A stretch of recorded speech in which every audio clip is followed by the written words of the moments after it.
Pense no seguinte: será que a ética de virtude, que é simplesmente uma das teorias morais mais antigas e respeitadas do mundo, esconde uma falha estrutural fatal? Pois é, hoje a nossa análise vai mergulhar fundo no que os filósofos chamam de objeção da adequação. Os críticos levantam uma dúvida muito justa: focar apenas nas virtudes e no caráter de alguém é realmente o suficiente para definir e explicar o que é uma ação correta no mundo real? Olha, essa é uma objeção incrivelmente poderosa, e como a gente vai ver, os defensores da ética de virtude tiveram que suar a camisa para formular defesas bem sofisticadas para responder a isso. Para guiar a nossa exploração, vamos passar rapidamente por 4 pontos. Primeiro, entender a própria objeção da adequação. Segundo, a estratégia radical de rejeitar a ação correta. Terceiro, os múltiplos significados da palavra correto. E, por fim, o limite do reducionismo. Então, vamos direto ao nosso ponto número 1, a objeção da adequação. O cerne do problema. A pergunta que não quer calar aqui é a seguinte: a virtude é estritamente necessária para que uma ação seja correta? O argumento central dessa objeção é que a capacidade da ética de virtude de fornecer uma explicação adequada para as nossas ações simplesmente não bate. O elo entre o que é certo, o que é errado e o caráter da pessoa seria muito mais fraco do que a teoria quer fazer a gente acreditar. E vamos ser sinceros, se a virtude não for nem necessária e nem suficiente para determinar uma ação correta, todo esse sistema filosófico gigantesco pode estar em apuros. Isso gera um problema que no jargão filosófico se chama inadequação extensional. Mas traduzindo para a vida real, pensa comigo. Imagina uma pessoa super do bem, com um caráter impecável. Em um dia péssimo, de muito stress, essa pessoa pode tomar uma decisão terrível e errada. Isso acontece o tempo todo, certo? E isso não apaga toda a virtude dela num passe de mágica. Agora, o oposto também é verdade. Alguém com um caráter para lá de questionável pode, por 1000 motivos diferentes, praticar uma ação super correta em um determinado momento. Ou seja, a extensão do que a gente chama de virtuoso simplesmente não cobre a mesma exata área do que a gente chama de correto. É como tentar encaixar uma peça quadrada num buraco redondo. Mas o buraco é mais embaixo. A objeção vai ainda mais fundo com a chamada inadequação explicativa. Esse é um argumento bem famoso levantado por Robert Adams em 2006. A sacada dele é a seguinte: mesmo que, por um milagre, a teoria conseguisse alinhar perfeitamente todas as ações corretas com as pessoas virtuosas, a gente ainda teria um defeito grave.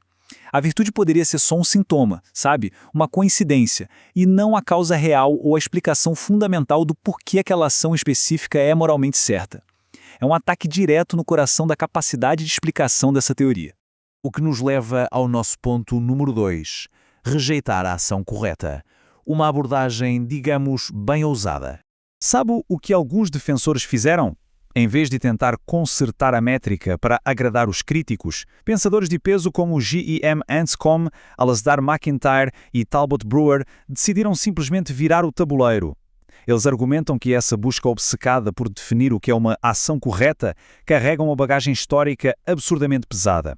É uma herança que vem de noções antigas de lei divina ou de conceitos super rígidos de obrigação moral. Para essa galera, focar em caixinhas fixas de certo e errado é começar a conversa jogando no time adversário. O alvo principal que eles querem descartar são os chamados conceitos deônticos. Sabe aquela linguagem moral bem tradicional, aquela baseada 100% em noções de dever absoluto, obrigações inquestionáveis e uma linha divisória super rígida entre a regra que você tem que seguir e a que você não pode quebrar? Pois é, essa defesa radical sugere que a gente pode, e na verdade deve, jogar todo esse vocabulário deôntico pela janela na hora de avaliar como viver bem e que tipo de caráter construir. Tá, mas e aí? O que entra no lugar? A solução deles é substituir essas regras antigas pelos conceitos aristéticos. Esses conceitos lidam diretamente com as virtudes e os vícios, trabalhando de mãos dadas com os conceitos axiológicos que servem para julgar o que é inerentemente bom, mau, melhor ou pior. Focar no caráter humano contorna totalmente aquela necessidade chata de ter uma tabela no Excel com cada ação exata. É uma mudança totalmente de paradigma. Sai o manual de regras inflexível e entra o foco na qualidade de quem nós somos. E assim chegamos ao ponto número 3, os múltiplos significados de correto. A filosofia contemporânea sacou uma coisa muito importante. A palavra correto não é uma etiqueta única que serve para tudo. Existe uma pluralidade bem clara aí. Pensa bem, em alguns contextos, correto significa estritamente a melhor ação absoluta que alguém poderia realizar num dado momento, um padrão altíssimo, quase inalcançável. Em outros casos, significa apenas uma ação louvável, tipo, foi algo muito bom de se fazer, mesmo que não tenha sido a única opção genial possível.